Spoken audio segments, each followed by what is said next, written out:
ন্যায় বিচার। আমাদের দেশে তো ইনসাফের কোনো বালাই নাই। নিরপরাধ লোকগুলোকে দরে দরে ফাঁসিতে নিয়ে মেরে ফেলা হয়েছে, ঠিক কিনা? মিথ্যা সাক্ষ্য বানাইয়া আপনার দেখা গিয়েছে মিথ্যা মামলা দিয়া এদেরকে জেলে ঢুকায়া এক যুগেরও বেশি সময় জেল কাটায়া তারপরে ফাঁসি দিয়া দিচ্ছে। ইনসাফ কোথাও নাই। অথচ কথা ছিল আপনি ব্যক্তি হিসাবে একটা গড়ের শাসক, আপনি আপনার গড়ের মধ্যে ন্যায় বিচার প্রতিষ্ঠা করবেন। আপনি যদি গ্রামের মেম্বার হয়ে থাকেন তাহলে আপনি আপনার গ্রামের মধ্যে ইনসাফ প্রতিষ্ঠা করবেন। আপনি যদি ইউনিয়নের চেয়ারম্যান হয়ে থাকেন তাহলে আপনি আপনার ইউনিয়নের মধ্যে ইনসাফ প্রতিষ্ঠা করবেন। যার শাসন এরিয়া যত বড় সে ততটুকুন জায়গার মধ্যে সে ইনসাফ প্রতিষ্ঠা করবে, ন্যায় বিচার কায়েম করবে, ঠিক কিনা বলেন? আল্লাহ পাক রব্বুল আলামিন পবিত্র কুরআনুল কারীমে বলেন, ওয়ালা ইয়াজরিমান্নাকুম শানাআনু কাউমিন আলা আল্লা তাদিলু। ও দুনিয়ার মানুষেরা, তোমরা বিদ্বেষ পোষণ করে কোনো কওমের উপরে জুলুম করবে না। এই দিলু, তোমরা ন্যায় বিচার করবে। হুয়া আকরাবু লিত্তাকওয়া, ন্যায় বিচার হলো তাকওয়ার কাছাকাছি। আল্লাহু আকবার বলেন। ওয়াইজা হাকামতুম বাইনান নাসি আন তাহকুমু বিল আদলি। আল্লাহ পাক রব্বুল আলামিন কুরআনুল কারীমের অন্য এক আয়াতের মধ্যে বলতেছেন, তোমরা যখন বিচার ফয়সালা করবে মানুষের মাঝে তখন তোমরা ন্যায় বিচার করবে। ওয়াকসিতু, তোমরা ন্যায় বিচার করো। ইন্নাল্লাহা ইউহিব্বুল মুকসিতিন, নিশ্চয়ই আল্লাহ রব্বুল আলামিন ন্যায় বিচার যিনি প্রতিষ্ঠা করেন তাকে পছন্দ করেন। আল্লাহু আকবার বলে। যিনি ন্যায় বিচার করেন তাকে কতটুকুন পছন্দ করেন আমি একটু বলি। বুখারীর হাদিস, আন আবি হুরায়রা রাদিয়াল্লাহু তাআলা আনহু قال قال رسول الله صلى الله عليه وسلم সাবাতু ইউযিল্লুহুমুল্লাহু ফি যিল্লিহি ইয়াওমা লা যিল্লা ইল্লা যিল্লুহু ইমামুন আদিল। রাবিকুল শিরোমণি হযরতে আবু হুরায়রার বর্ণনা। আবু হুরায়রা রাদিয়াল্লাহু তাআলা আনহু বলেন, আমি বিশ্বনবী মুহাম্মদুর রাসূলুল্লাহকে বলতে শুনেছি, আল্লাহর রাসূল বলেছেন, যেদিন আরশে আজিমের ছায়া ব্যতীত কিয়ামতের ময়দানে আর কোনো ছায়া থাকবে না, আল্লাহ পাক রব্বুল আলামিন বিভীষিকাময় এই দিবসে 7 শ্রেণীর মানুষকে আরশে আজিমের ছায়ার নিচে জায়গা করে দিবেন। এক নম্বরে হলো ইমামুন আদিল, ন্যায় পরায়ণ শাসক যিনি হবেন। আপনি দেশের প্রেসিডেন্ট, আপনি দেশের মধ্যে ন্যায় বিচার প্রতিষ্ঠা করেছেন। আল্লাহ পাক রব্বুল আলামিন ওই দুর্দিনে, কেমন দিনটা হবে আপনারা কি জানেন? ইন্না ইয়াওমান ইনদা রাব্বিকা কাআলফি সানাতিম মিম্মা তাউদ্দুন। আল্লাহ পাক রব্বুল আলামিন কুরআনুল কারীমের মধ্যে বলেছেন, এই দুনিয়ার 1000 বছর আল্লাহর গণনায় একদিন। আল্লাহু আকবার বলেন। দুনিয়ার গণনায় 1000 বছর, আল্লাহর গণনায় কয়দিন? তাহলে আজ থেকে 1450 বছর আগে কুরআন নাজিল হয়েছে। ওই সময় আল্লাহ তাআলা সূরাতুল কামারের প্রথম আয়াত নাজিল করে তিনি বলে দিয়েছেন, ইকতারাবাতিস সাআতু ওয়ান শাক্কাল কামার, কিয়ামত গনিয়েছে, চাঁদ দ্বিখণ্ডিত হয়েছে। আল্লাহু আকবার বলবেন না? এই কথাটা আল্লাহ রাব্বুল আলামিন কত বছর আগে বলছেন? প্রায় 1450 বছর আগে। কই কিয়ামত তো হলো না। এখন হিসাবটা যদি মিলান, একটু আগে যে আয়াতটা আমি তেলাওয়াত করেছি আপনাদের সামনে, যে ইন্না ইয়াওমান ইনদা রাব্বিকা কাআলফি সানাতিম মিম্মা তাউদ্দুন, তোমাদের গণনায় 1000 বছর, আল্লাহর গণনায় কয়দিন? মাত্র একদিন। তাহলে 1450 বছর আগে যদি হয়ে থাকে, আজকে পর্যন্ত হিসাব করলে আল্লাহর গণনায় এখনো 1.5 দিনও হয়নি, ঠিক কিনা বলেন? অঙ্কটা বুঝতে পেরেছেন তো?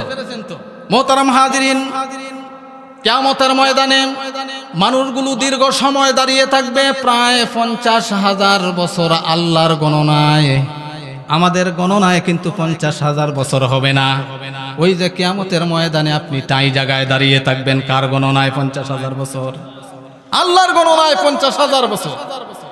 এই সময়টার মধ্যে সূর্যটা একেবারে মাথার কাছাকাছি চলে আসবে। মাথার মস্তকগুলো টকবক টকবক করে বাতের মারের মতো ফুটতে থাকবে। আল্লাহ তাআলা যেন আমাদেরকে হেফাজত করেন, আমরা বলি আমিন। মোহতারাম হাজিরিন, এই হাদিস যখন আল্লাহর রাসূল বর্ণনা করলেন, সাহাবা একরামরা প্রশ্ন করলেন, ইয়া রাসূলুল্লাহ, ইয়া হাবিবাল্লাহ, সূর্য মানুষের মাথার কাছাকাছি চলে আসবে, মাথার মস্তকগুলো টকবক টকবক করে ফুটতে থাকবে, কি অবস্থা হবে আমাদের ইয়া রাসূলুল্লাহ, আপনি আমাদেরকে একটু খুলে বলেন। আল্লাহর পয়গম্বর তখন উত্তরে বললেন, ও আমার সাহাবীরা, টেনশনের কোনো কারণ নাই। আল্লাহ পাক রব্বুল আলামিন যদি তোমাদেরকে আরশের ছায়ার নিচে জায়গা করে দেন, তাহলে এক ওয়াক্তের ফরজ নামাজ পড়তে যত মিনিট সময় লাগে, আল্লাহর গণনায় 50,000 বছরের দিনটাও তত সময়ই তোমাদের কাছে মনে হবে। আল্লাহু আকবার বললেন না? তাহলে আরশে আজিমের ছায়ার নিচে আপনারা কি জায়গা পেতে চান? স্থানটাও এখানে হোক, এটা কি আপনারা চান? তাহলে যদি চাইতে হয়, তাহলে ইনসাফ প্রতিষ্ঠা করার দরকার আছে না নাই? আপনি কখনোই মেয়েদেরকে ঠকায়া ছেলেদেরকে জমি লিখে দিবেন না। এরকম জালিম বাবাও সমাজে আছে না নাই? এমনটি করা যাবে? তাহলে আপনি মেয়ের উপরে জুলুম করলেন, ছেলেও আপনার ঘর থেকে জন্ম নিয়েছে, মেয়েও তো আপনারই, তাহলে আপনি ছেলেকে সম্পদ লিখে দিয়েছেন, মেয়েকে আপনি না শরীক করলেন কেন? এমনটি করার কারণে কিয়ামতের ময়দানে আপনাকে আল্লাহর কাছে জালিমের কাতারে আল্লাহ তাআলা দাঁড় করায় দিবেন। নাউজুবিল্লাহ বলবেন না?